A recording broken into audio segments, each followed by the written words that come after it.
Welcome to this March edition of the Faithful Questions Talk. Hopefully one of our last sole live stream ones. With the pandemic ramping down, we are hoping to be able to have catechetical events here in the next month or probably two. But we'll jump right in tonight. Thanks everybody for tuning in. Our topic for this evening, how can I bring my adult children back to the church? I've had a lot of people come up to me in the last week after it's been announced that this is the topic, that this was very important to them, and they're tuning in. So hopefully you're all here, and hopefully this will be worth the wait, and you feel good about what I have to say. So, overview for tonight. We're going to start by talking about our diminished role as parents, that now that our children are adults, we do not have the same role in their lives, and we need to accept that. Talk about our attitudes, so that they, a little bit of a microphone glitch there. We're going to talk about reforming our attitudes. A huge problem that exists in this space is that we come at this with a very poor attitude to make things happen correctly.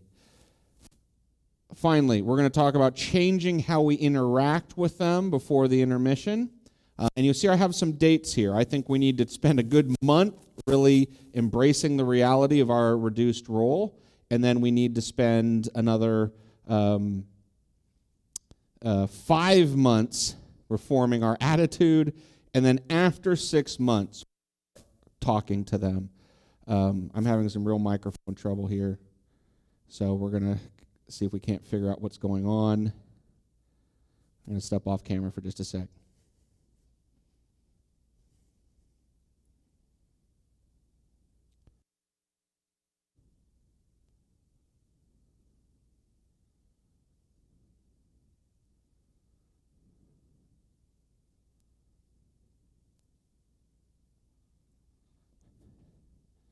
Okay, we'll see if that does us better.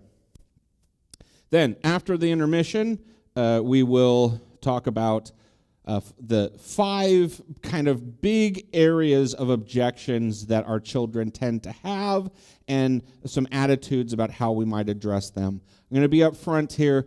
This is such a huge set of things to cover. There's no way I could cover, even if the whole talk was dedicated to that, much less just after intermission. So this is just going to be barely scratching the surface. And really, if you want to dig into any particular one of those, you're going to need to do amount of research and work on your own to get these things figured out. Finally, we'll finish up with some do's and don'ts.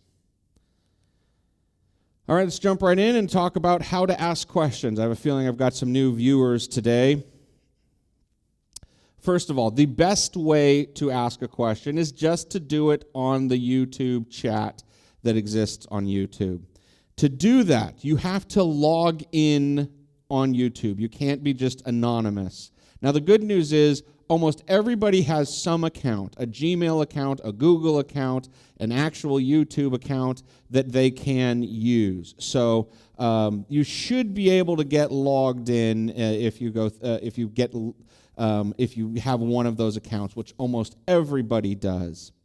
And if you do, make sure, because people are allowed to chat with each other if they would like, generically. So if you want to ask me a question that will be repeated to me here in the room, start your comment with Deacon Question, all capitals, dash. And then in the same comment, don't hit return, keep typing, and ask your question. Now, if you don't have any account that's attached to YouTube, you can also go to deaconken.org/blog/chat and ask your question there. Finally, we have a text phone number line. This is not an actual phone. It is just a text collection service, 916-518-9938. So any 3 of those mechanisms will work to ask a question, and whenever you need to ask a question, we will figure out when the right time is to fit it in. The one thing to make a note of here is there is a significant delay in the whole process. You're seeing me about 30 seconds after I'm speaking, and by the time you get a question in and it pumps back, it's another 30 seconds. So your questions will come in at least a minute behind my speaking about it. So just be aware of that, and that there will be some delay in me being able to answer. Okay, let's get into accepting our diminished role. And here is it in a nutshell. When it comes to faith, we have lost all parental authority with our children, and we just have to accept this. We do not have any authority with them. We are no longer their parents. We are peers carrying the burden of having once been their parents. Let me say that again. We are no longer their parents. We are peers carrying the burden of having once been their parents. In other words, the rest of their peers are not people that they have the animosity of having been disciplined by and the kind of conflict that exists in good upbringing that just naturally happens. As parents, we carry that burden, and normally it's more okay because we still carry our parental authority at least a little bit even into adulthood. In this realm, we lose it entirely. It has no benefit to us, and so it is only a burden. So I'm going to say that one last time. It really has to get through everyone's head. We are peers who have the burden of having once been their parents.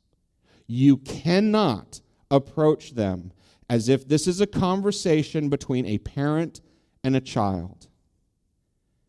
It just won't work. They have already decided by walking away from the church that they are not interested in following your guidance as a parent. And so we have to come at them in the attitude of a peer, not a parent. I know that's hard. I know that it would be hard for me. My children are not yet fully adults, although they're getting close. And that's a very difficult adjustment to make, and I can imagine myself struggling with it. But nevertheless, we have to embrace this if we are going to be effective. And that's just the beginning of what we have to do. That's just the ground floor of being able to take the next steps. So I've got 3 steps we need to do as far as reforming our attitude. First, we need to focus on growing in holiness ourselves. While there's not a one-to-one correlation here, I've noticed a definite correlative factor of parents whose faith is rock solid and strong and public and obvious and complete, and their children staying in the faith. Those parents who are very private about their faith or perhaps have weaknesses in their faith, and I'm not being critical of that, I'm just saying as a statement of truth, who don't well communicate the importance of their faith, don't well communicate what the faith is, who all struggle with any of those sorts of issues, much more likely to see your children wander as well. Because at the simplest level, as we were raising them, the message didn't land. They didn't hear and see from you what they needed to see. Is it a perfect thing? No, because their children are their own people. They make their own choices, and we could have done the most perfect job and they still could wander. So I'm not saying it's a guaranteed thing, but I'm saying frequently it is related. And so we have to, if we want to bring our children back, we have to grow in holiness. We have to be that not just good Catholic, exceptional Catholic.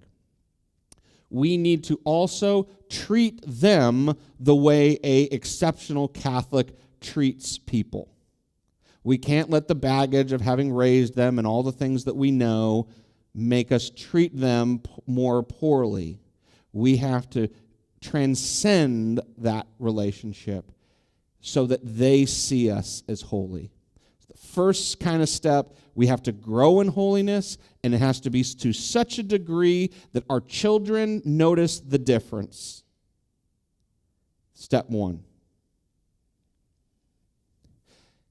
Now, I want to say one more thing before I go on to step 2. If they start asking questions about why you're a better person in way X, Y, or Z, if it wasn't obvious to them, make sure you make it clear. I've been working on my faith. My faith is what has brought me here. My desire to follow Christ more closely has brought me to here. Sometimes they need to hear it. Sometimes it'll be obvious. Sometimes they'll need to hear it. Step 2, and in fact, maybe even more important than step 1, we have to rid ourselves of our ego. We must ask ourselves the question, why do we want our children back in the faith? And that is not something to take lightly, because it's easy to say the answer, it'll be good for them, it's best for their souls, etc., etc., etc. However, we all know how our minds are a mixture of pure and not so pure. And we need to be really sure that that is the only reason we want them back into the faith. Quite likely, there is an aspect of pride hiding in your justification. Are we embarrassed to admit to our friends and our peers and the others in our family that we failed and our children have walked away from the faith? That's a real thing, and I'm sure a lot of you feel that way. And it's natural to feel that way. But it is an aspect of ego that we must let go. This must be entirely about what's best for them.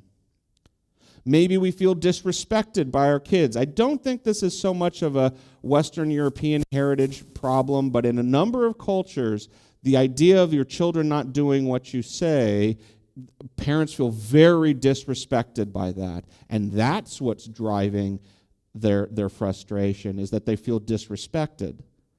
Again, we have to let that go, no matter what culture we come from. We cannot talk to them until the answer to all of these questions related to pride is no. The only reason I want to talk to them about their faith is because I want what is best for them. Step 3, praying for them. And by the way, this praying will help with steps 1 and 2. There's a story from St. Monica that she went to her bishop to complain about Augustine, her son. And the bishop cautioned her that she needs to speak less to Augustine about God and more to God about Augustine. Part of this is the underlying value of prayer, which really exists in maybe that will somehow influence our children. But just as importantly is how it transforms ourselves. It will help us to rid ourselves of that ego. It will help us to it will help us to remember to treat them as peers. All of these things will be easier to accomplish if we pray a lot, if we're praying about this, if we are praying and asking for the wisdom and the guidance and the strength to rid ourselves of ego and to treat them respectfully as peers. The power of prayer is huge, both to transform ourselves and to transform the world around us. So, I think we should spend 6 months on this.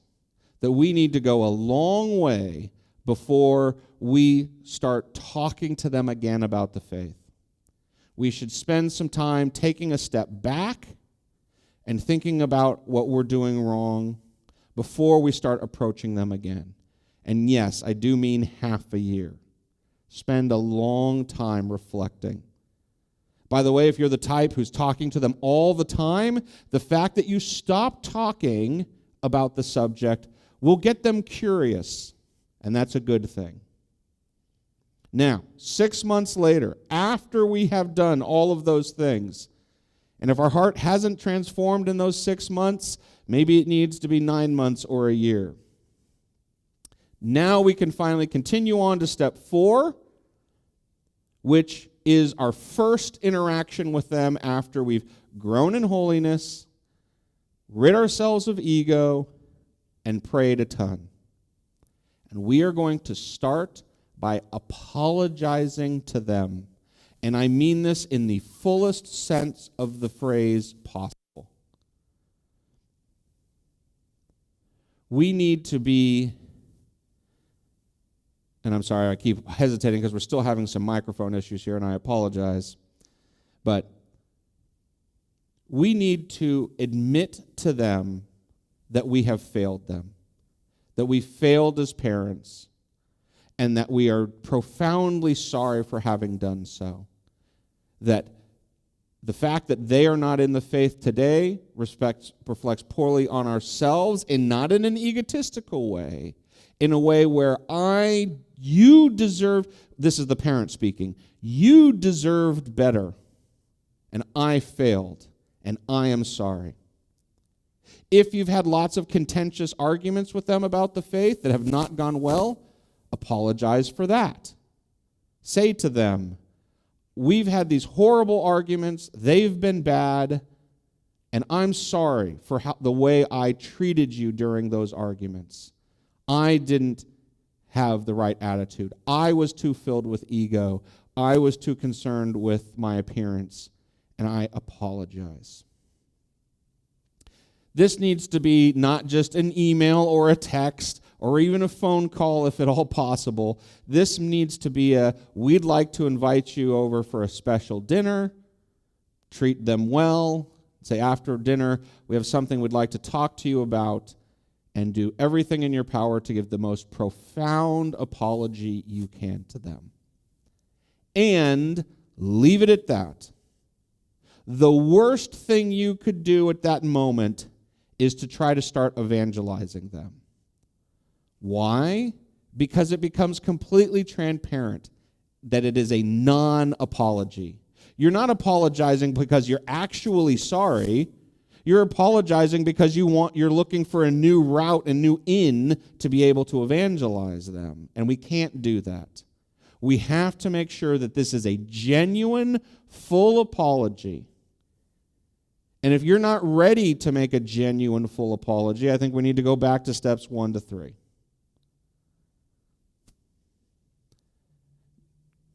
Step 5, listen to them. And as I said, this is probably not the same night as the apology.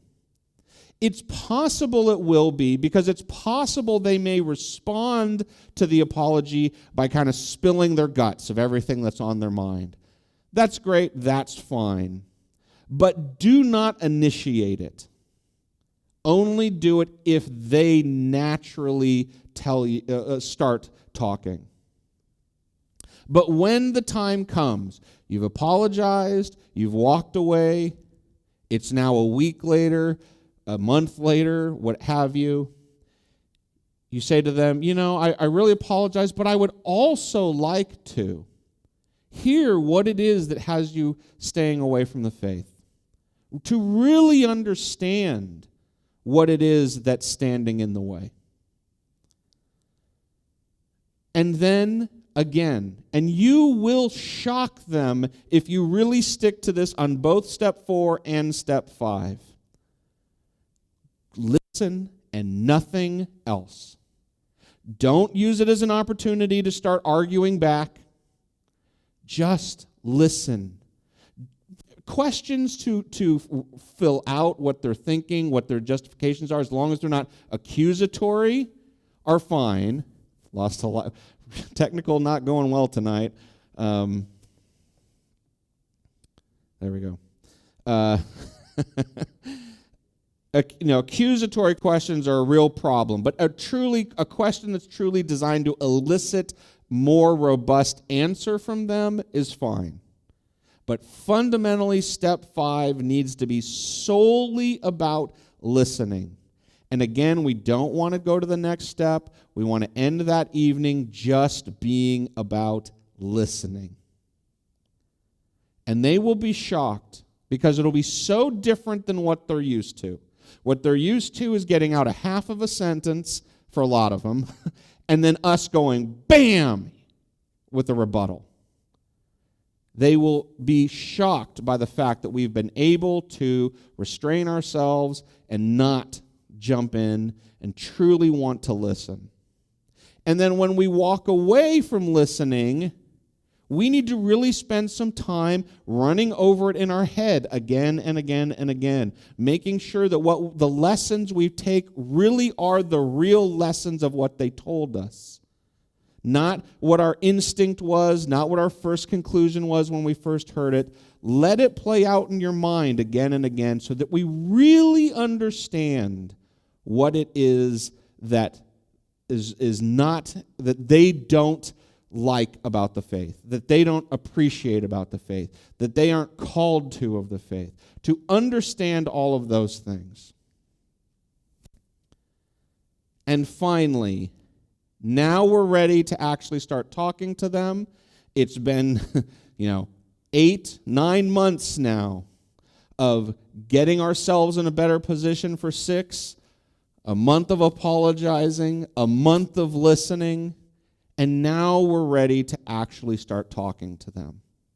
Their hearts are opened by the fact that we truly apologized, that we truly listened to them, and they're now seeing their parent in a new light because they're seeing a whole new sense of holiness out of them that they haven't seen in the past. Now we're ready to start actually approaching them. But the best way to do that is probably someone outside ourselves. Not necessarily, but probably. So go get help. If someone's willing to talk to me, send them to me. But only if they would like to talk to me. Because again, this must be about what's best for them, not about what's best for you. So if you think I do a great job giving a talk, that's wonderful, I'm happy. But the question is, do they think I give a good talk? And if the answer is, not really, then I'm not the right person. You have to find a person who is available to them. And there's other things you can do. You can get books and videos and CDs, but it's best if it's someone who can talk to them. But the key is it must be someone who resonates with them, not with us. Final step, be patient.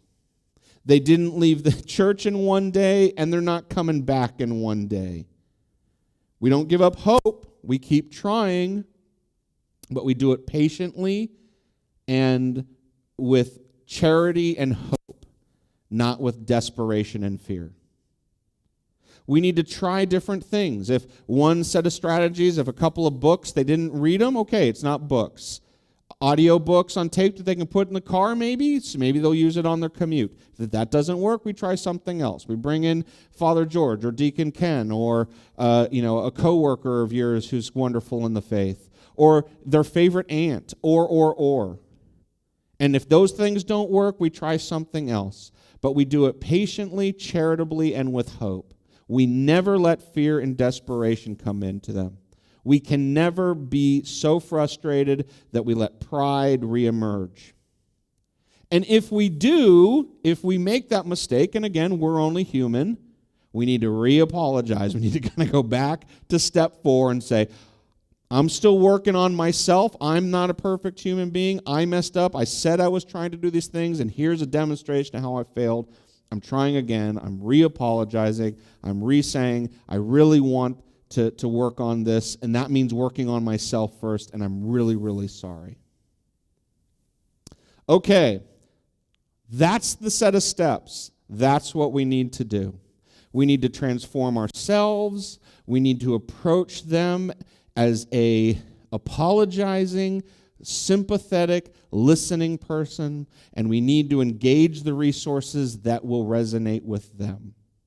And that is very hard to do. I just gave you a huge, difficult task, and I recognize that. But shortcuts don't work here. Okay, on to intermission. I'll leave you with that. And actually, I'm doing well on time tonight, which is good. So, we're going to have an intermission, and immediately after intermission, we will have questions. Intermission will only be 2 minutes. It's just enough for you to go, get a drink from the fridge or quick bathroom break or whatever you need to do. But before you do that, if you have a question that you would like me to answer after the break, enter it now. Because as I said, you're going to be about a minute plus behind with getting that question to me. So with the 2-minute break, if you don't start now, there's a good chance I won't have it at the end of the intermission. So, same rules as before. Get logged in on YouTube. Use your Gmail account, your Google account, your specific YouTube account, whatever it might be. From there, write all caps, Deacon Question with a dash. If you don't have any account associated to Google or YouTube, you can go to deaconken.org/blog/chat, do your question there, or finally you can text me at 916-518-9938.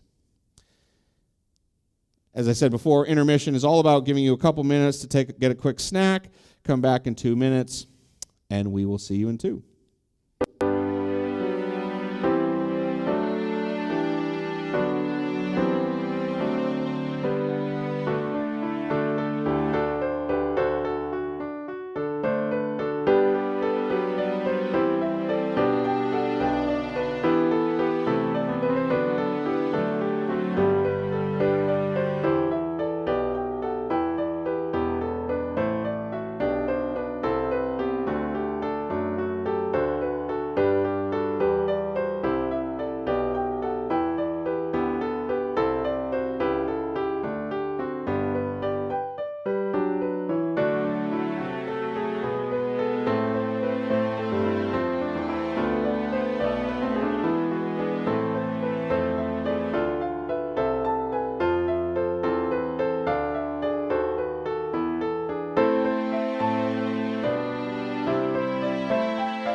Okay, on to Q&A. Apologize for the audio problems on the first half. We've made a couple adjustments. Hopefully those will fix them, but we're not sure exactly what's going wrong. So hopefully it did. Looks like we do have one question. What steps would you suggest for family members that aren't children? I think the fundamentals are still the same. I don't think they change a lot. Trying to think of what step might change. Because obviously when they're not your children, the same issue of you're more treating them as a peer than a parent is true from the beginning. In fact, to some degree, it just might be a little easier because of that, because you might just be their favorite aunt or their grandparent who doesn't carry those burdens that a parent carries. So you actually may be slightly better positioned than the parents to help them. But other than that, I think the general concepts are the same. And I wouldn't be afraid to put on the mantle of doing things like apologizing for their parents, and trying to take them in a mentoring role that is parent-like, and therefore accepting the realities of these things. accepting the realities of the failures of the parents and those sort of stuff. So don't let that get in the way. But I think the steps are pretty much the same, just with slight modifications for your difference in your role. We have any others come in while we were waiting? Okay. All right, so now we are going to talk about 5 major categories, and I so struggled with the word here. I just could not come up with what word I wanted to use. Was it an objection? Was it a trial? Whatever. So I ended up with objections. It's just don't put too much weight in that word. I don't like it, frankly. But we're just talking about the 5 different areas, the big areas that I see that are the reason most children wander from the faith. Or actually, it's not just children. People wander from the faith. These are huge categories. When you hear them, don't think of them in the limited sense. Think of them in the big sense, because they definitely do that. They can also have truly more than one. A lot of people, it never is one simple thing quite frequently. There's a lot of them combined together. So, and we were noticing because one category of child is the one who's now going to a Protestant church, a lot of times with a spouse. And in that case, it can definitely cover over a few of them when you start adding those things up. I'll talk more about this on the next slide, but we want to watch out for excuses that mask real reasons. But again, I'll talk about that more on the next slide. Okay, so here are the 5. First, church corruption. And this can be anything from an individual priest that they knew that treated them poorly, all the way up to what they heard about past popes and stuff like that. So this can be lots and lots of different things. Another is they have this feeling that the church is anti-science. I couldn't decide whether to put this into one of the other categories, but in the end, I decided to leave it as separate because there's a lot of people who, and maybe a different way to say this besides anti-science, is they've bought into the secularism of the world and this false sense that secularism gives that it's scientific and we're not. And therefore, they've kind of bought into that. So you could also just call this secularism / anti-science. A different thread of thought that is somewhat similar is that they don't believe in God, or they don't believe in Catholic revelation as specific to God. That they just don't have a sense that He's out there, or they don't have a sense that the church has been given any special gift to understand and proclaim the truths of God. Next, it's a very practical one. They go to Mass and it just doesn't do anything for them. They don't feel like they're connecting with their faith. That it's just not something that's working for them. That one you'll hear in 2 very different ways. Again, you'll hear it in the secular way of I have better things to do with my time than this frustrating service every week. You'll also hear it in a Protestant sense of, they have rock bands and wonderful stuff. You guys have boring music and kneeling. Finally, that they find something about the morality of the church too strict, or perhaps even consider it bigoted. So, big categories here of things. Are these the only possible ones? No, but I do think they cover the vast majority. Again, I want to talk about the idea that some concerns may be masks and excuses for the real ones. Think about this yourself. Somebody comes up and talks to you about a topic that you really don't want to talk about, but you can give them some kind of off-the-shelf, flat answer that generally works, that people will accept, and so therefore you don't give them the real truth. You give them this kind of simplified answer that doesn't really reflect what the real issue is, right? Somebody asks you out to coffee and you're like, I don't really like this person that much. No, you say, you know what? I'm really busy this week. I just don't have time. and there's obviously limits to where not being truthful is a real problem, but it's more charitable, generally speaking, to not stick your finger in people's eyes. And so a lot of times you're going to get an answer that is soft selling something hiding underneath. And the real trouble here is that what they're hiding may have nothing to do with what they're saying. So a perfect example is, when Father X was here, he was just horrible, and it just really turned me off to the faith, and I don't want to be around the church anymore after that experience. And that would suggest that church corruption is what really bugs them, this idea that there was a priest who was a big letdown. But it could be they just don't believe in God anymore, and they don't want to admit that to their parents. And so they're going to come up with an answer like that. So we have to be very cautious about presuming that the first words that come out of their mouth are the real truth. And this is where the listen to them step is so important, because the more time we give them to talk, the more we allow them to really tell us everything that's on their mind and keep them talking, the closer it's going to get to the truth. If they think they just need to give us a 5-minute answer and we'll go away, more likely to get a masked answer or an excuse. So be very aware of that issue. Let's get into them one by one. Church corruption. Ask yourself this question. Have you ever given them the false impression that the church is perfect and without error? If you have, you need to apologize for that.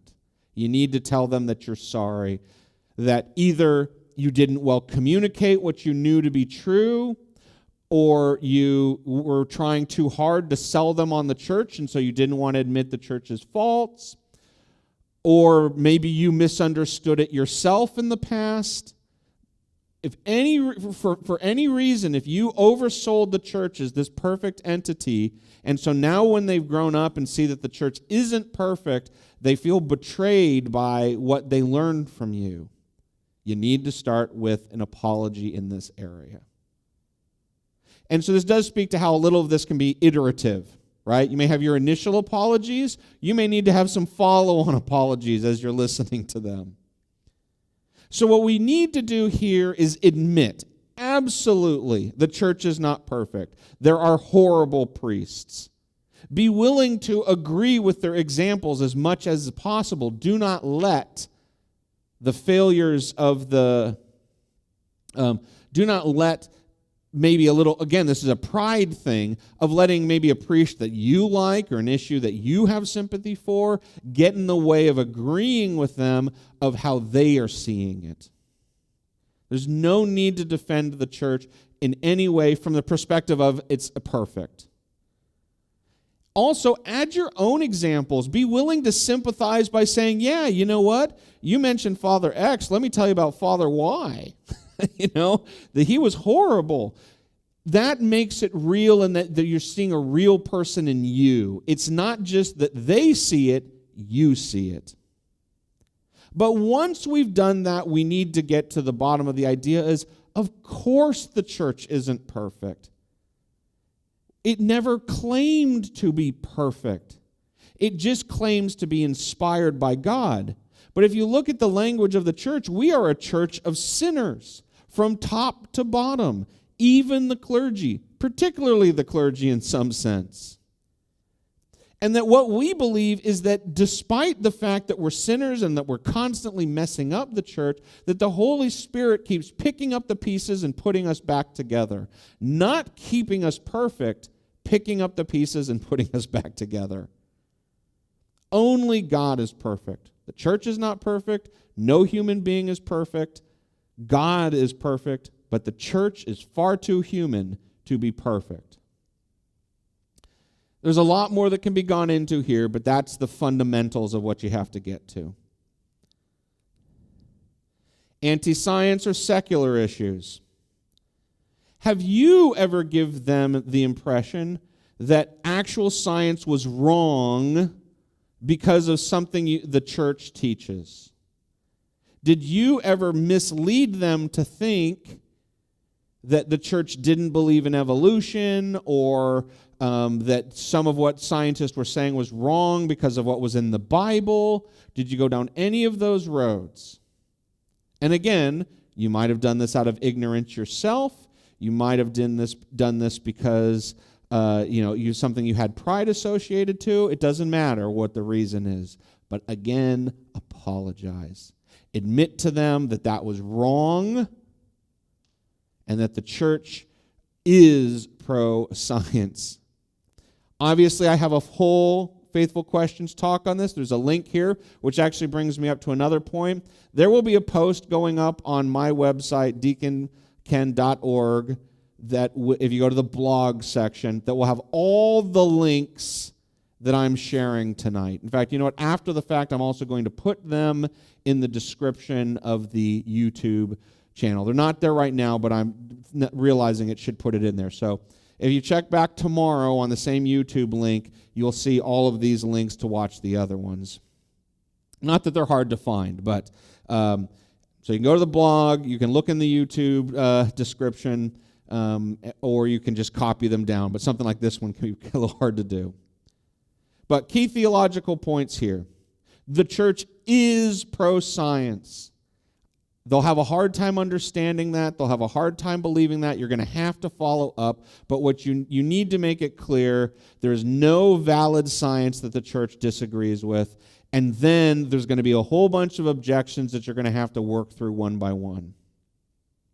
You need to make it clear that the church does not view the Bible, and in Genesis particularly, as in any way intended to rebut science. That what you see in those portions of the Bible have nothing to do with whether the world is 6,000 years old or however hundreds of millions or billions of years. I'm forgetting how old the earth is. I mean, I know the universe is 12.5 billion years old, but I'm forgetting where the earth fits in that. But in any case,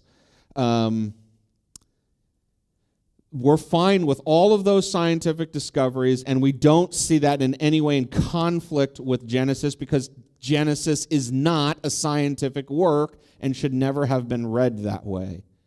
And while we're on the topic, we need them to understand that we are not Protestants. That yes, there are certain Christians who have gone down those bad roads. And so that's why they do hear of Christians who are saying anti-science things. But that is not us.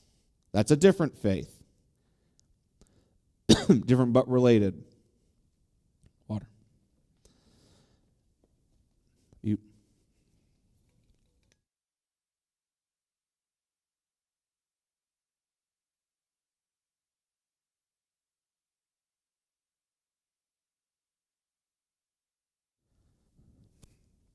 Okay, sorry about that. And then the final point is to understand that there are certain scientists who claims that science, excuse me, who claim that science does overrule religion, that religion must be false because of science, and those people are not actually speaking scientifically. They are speaking philosophically and theologically and pretending like they are speaking as scientists.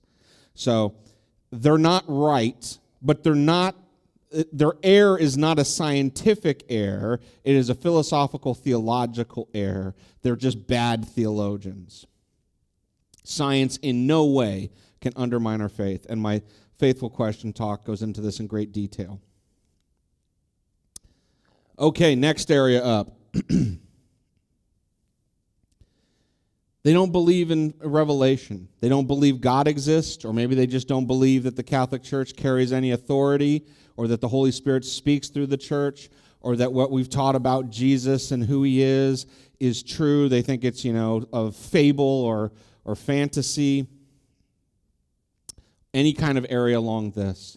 And particularly for this child who's gone the route of secularism, they've just kind of walked away from any sense of belief, this could be a big part of it. And so again, we need to ask ourselves that painful question. Did we too weakly evangelize our children? Did we not well introduce them to God through prayer, through services, through all kinds of stuff? Again, maybe this is in part because of our own doubts, our own concerns, our own fears. Lots of possible reasons. But whatever it may be, if we fail to do a good job of showing them the God that loves us, we need to apologize. Now, as I said, there's two very huge variations of this. The atheist or agnostic who really doesn't believe in God, and the Protestant who doesn't believe in the authority of the church. And those go two very, very different directions. I do have a Faithful Question talk about Protestants that you could look at. But at the simplest level, they both require the same approach, which is to start from scratch on telling them the good news of the gospel, and including, particularly for the Protestants, the good news of the gospel in that Christ created the Catholic Church. We need to re-evangelize them. And you're probably thinking, well, you got to give me some more specific steps than that. Unfortunately, it's very, very hard to do so. Evangelization is not cookie cutter. Evangelization is taking something where you reach someone at the core of their soul. And you can't do that by writing an algorithm. You have to do that through a deep personal interaction, through testimony of what you know to be true at an emotional level. And so there is no one answer to what it means to evangelize. But we need to accept, if the issue is that they don't see the revelation of God for whatever reason, the only option is to evangelize them to see it. And it can be very hard. But at least we know, if we've reached this point, what we have to work on. Mass feels uninspiring. This, again, can go two different ways. Definitely the Protestant route of, I love going to the big mega church with the wonderful uplifting service and the great music and the inspiring sermons and et cetera, et cetera, et cetera, right? That's very normal. There's also a very kind of the secular route, which says, I got better things to do with my time. I got kids that going to soccer and other sports and school programs and my hobbies and all of this, and I'm just not getting anything out of Mass. Again, we need to ask ourselves a painful question. Did we ever give our children the impression that Mass was no fun and painful and not worth going to? Were we ever unenthusiastic about what it meant to go and worship? Did we do a poor job of worshiping and being a good example for them for what it means to worship? And if so, we need to apologize. We need to say, no, I do really get these things. I just did a really horrible job explaining them to you, and I would love the opportunity to explain them. I have two Faithful Questions talks that might be of relevance here. One is on the Mass in general and all the beauty and depth and nuance that's within Mass, and then another one separately on the Eucharist about the importance of it. And I really think for a lot of people, if they don't get the Eucharist, it's hard to get the Mass.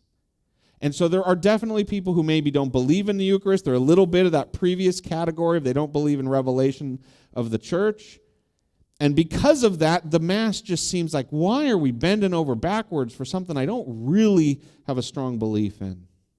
So don't underestimate the importance of the Eucharist as far as illuminating the joy and wonder of Mass, because it's central to it. Some key theological points. Mass is not for entertainment, it's for worship. Particularly helpful with the Protestant angle to say, look, yeah, that's entertaining. And by the way, the church has nothing wrong, has nothing against a wonderful Catholic or Christian rock group that inspires and brings us close to God. We have those things, although they're kind of hiding in small corners in the church. Again, you might want to find and introduce them to them. But that's not what Mass is. Mass is about worshiping. We can be entertained at different hours of the day. Again, the idea that Mass is about the Eucharist, and once you really get that, all of a sudden this reverence and holiness focus that we have makes a lot more sense. And then kind of combining the two of them, Mass is not the only thing that's church. The Catholic Church is a heck of a lot more than just Mass. It's catechetical sessions like this. It's service projects feeding the poor. It's separate music things like Taizé service or concerts or seminars. The church is huge in all of these things. And this isn't to say that Protestants aren't as well, but for them to remember, to understand that it's not just Mass. Maybe another thing that needs to be apologized for. Did we not do a good job of helping them see that the church was more than just Mass and CCD? Finally, morality's too strict. This is a tough one. A lot of angles in our society right now where they do not agree with the morality of the church. And unfortunately, they often very much misunderstand the nuance and depth of the teaching of the church. They've heard the secular rebuttal of a straw man, but not the real truth of the church's teaching. Homosexuality would be a great example of this. So again, did we fail to do enough to teach them about the moral teachings of the church, the background behind it, the purpose of it? Maybe we didn't understand it ourselves. Did our children pick up on the fact that we were ignorant of the truth? And again, whatever our failings in these areas, we should apologize. We should let them know, yeah, I struggled too. It's tough to learn all these things, and I didn't do enough, and I definitely didn't do enough to pass it on. Let them know that you're not perfect. There could theoretically have been a ton of different Faithful Questions talks, and in fact, I'm always looking for new topics. So if there's some morality-based topic of the church that you'd like me to comment on in a future Faithful Questions session, please let me know. Two that I have that are worth noting: I have a talk entirely about homosexuality. I have one entirely about the death penalty. Speaking of which, key theological points. The church is neither conservative nor liberal. Again, this is where our Protestant brothers and sisters can give the false impression, right? The Catholic Church is against the death penalty, a liberal thing. We are against aggressive war, a liberal thing. We are also, against homosexual acts, not homosexual people. But that would be considered a conservative thing in our society. We are against abortion, a conservative thing. We are not one or the other. Sometimes they'll get that impression. You guys are just a bunch of conservatives. No, absolutely not. The church challenges us in very liberal ways, and it challenges us in very conservative ways. I think that helps. Also, that the church calls us to love, charity, and compassion. That even with our very high calling to a high level of morality, it comes from a place of love and forgiveness, not from a place of condemnation and separation.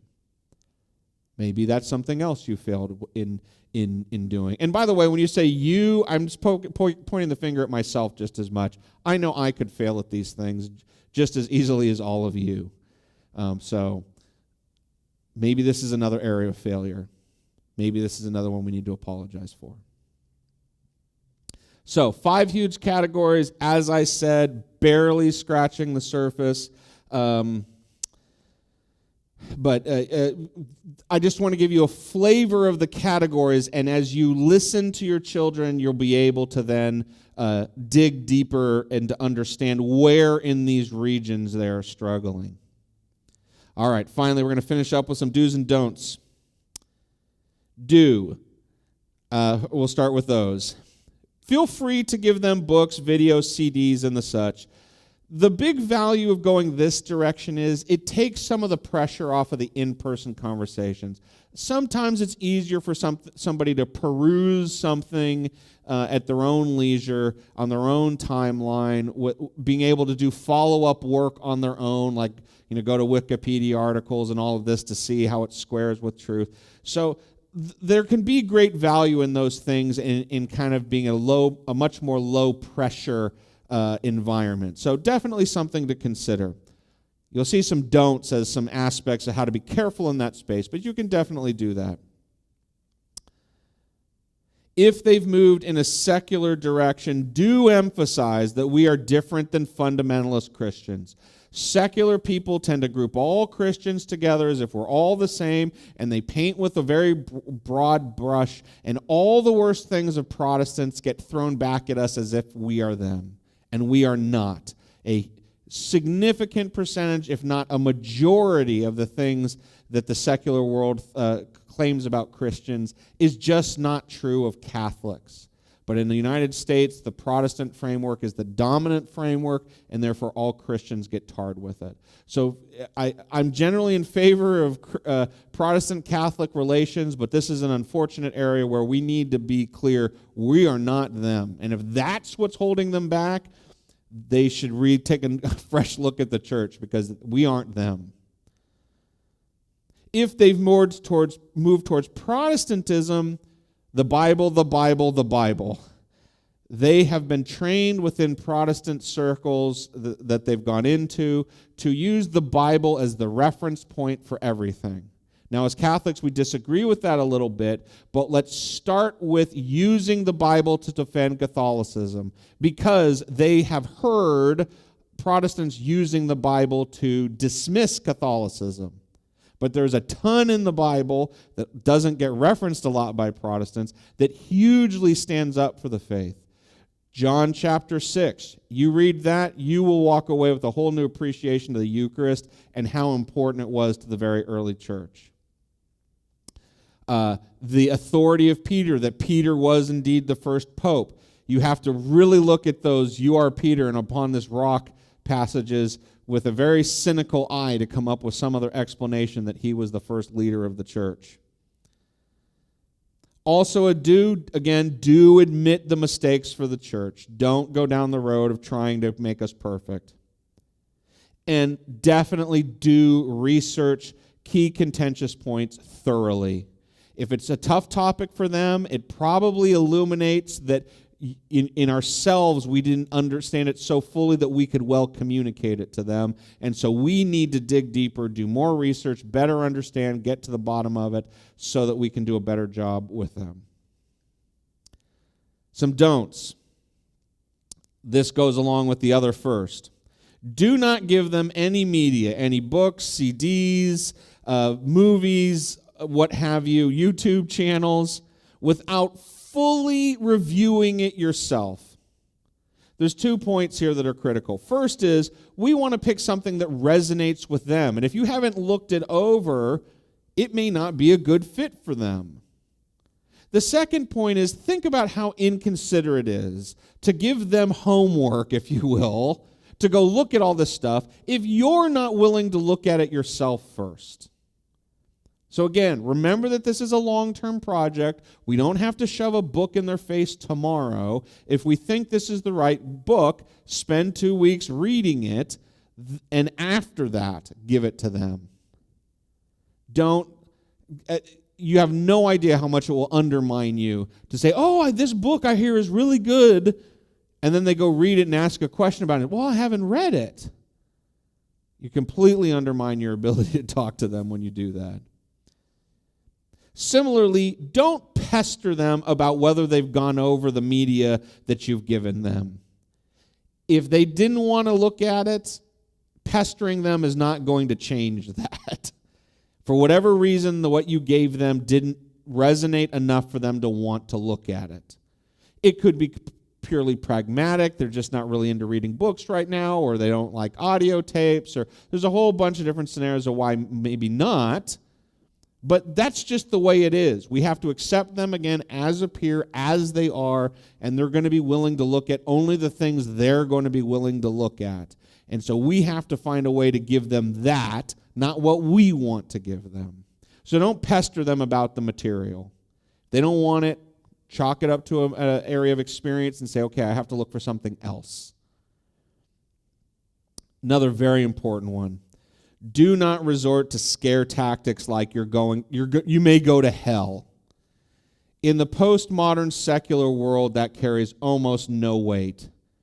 They almost don't believe in hell, if you will. Even the ones who believe in God doubt whether hell may exist. So it's just not going to work. And it comes off like a scare tactic. It comes off like somebody who doesn't have a lot of confidence in the bigger picture of their faith, and so they're resorting to this cheap, emotionally manipulatable trick.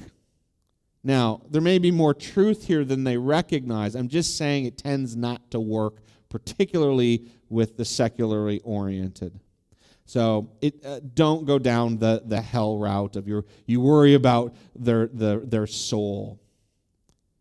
You need to worry more about them on their time here on earth.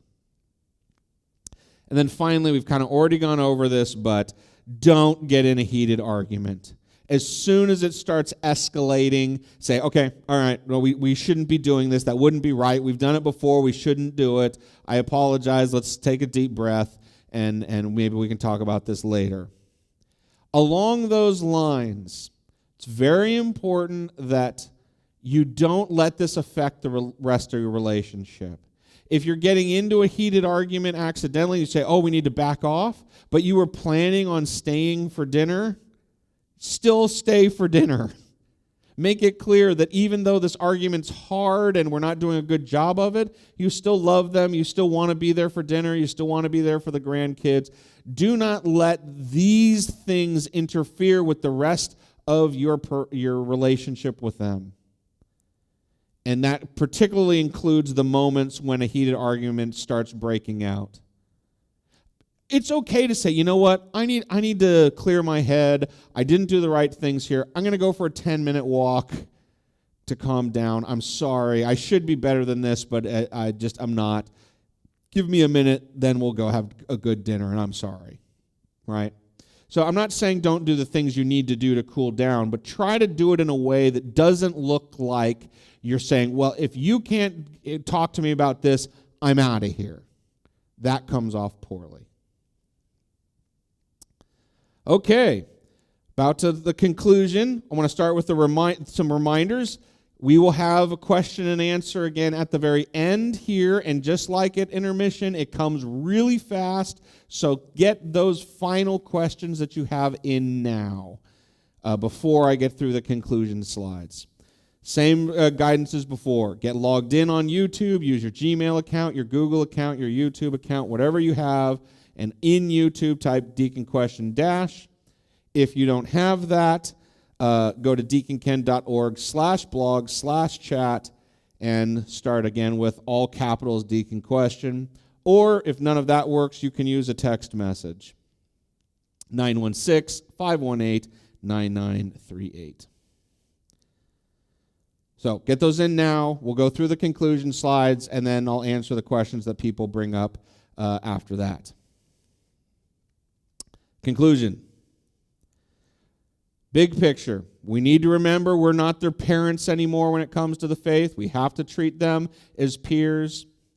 We must focus on fixing ourselves first if we're going to be able to talk to them and work with them.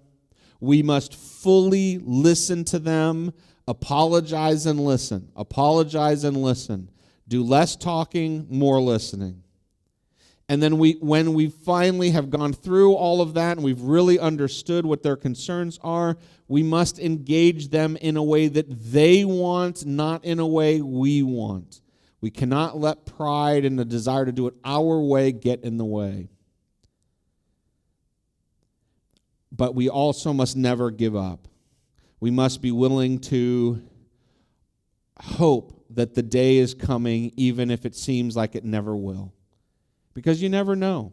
It takes time, but you never know when it might happen. A couple of things. My blog, as I said, will have links. I also have a document I wrote long ago that has pretty much all of this stuff in it. You can find it at deaconken.org/doc/familybacktochurch.pdf.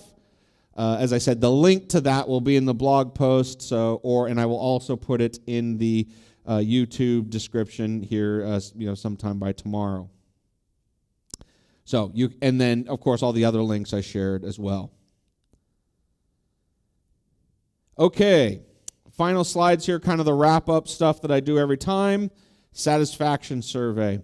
This is very, very important to me, and I know people, don't want to have to put in effort, but if you would do me the honor of letting me know what you thought of this talk. And that includes, in fact, specifically includes if there were things that you particularly didn't like. I need to know these things so I can make my future talks better. So, again, another blog post will be going up on the site here at 8 o'clock, so it means it went up a few minutes ago. You can either follow the link here. This link is already in the YouTube description. If you expand the show more in the description, the link for the talk is already there.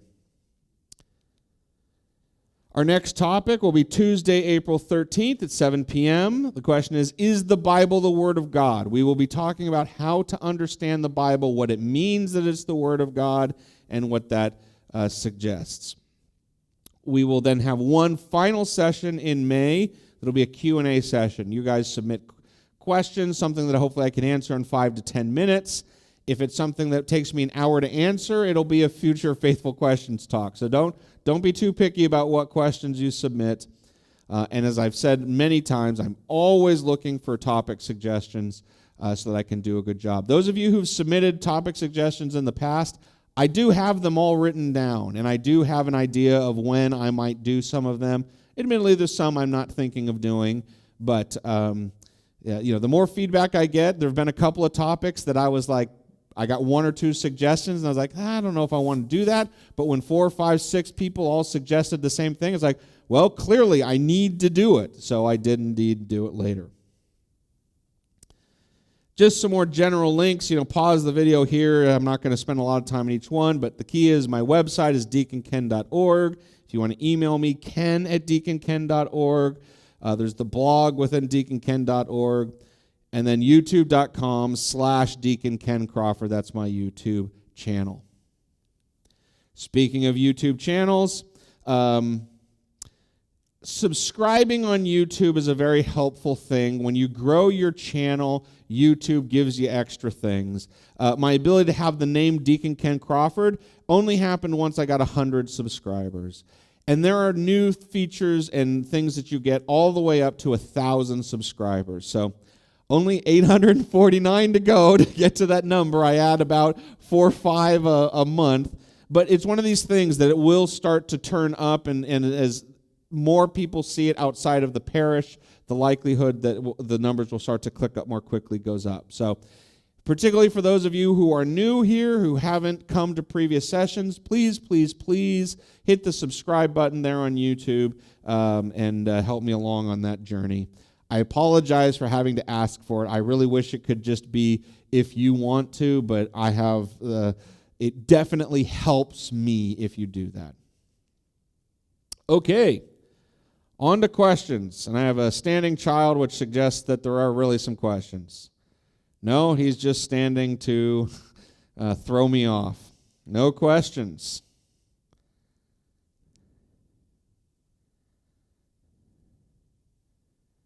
All right, well, no questions means no questions. I'm going to do what I should have done at the beginning. I was so worked up about some things that were happening at the beginning, including the bad audio, that I didn't start us with a prayer, so apologies for that, but I will finish us with a prayer. In the name of the Father, and the Son, and the Holy Spirit. Heavenly Father, thank you for the opportunity to come together this evening and for the many ways that you bless us. As we go forth, help us to remember that you are always there for us if we tap into you.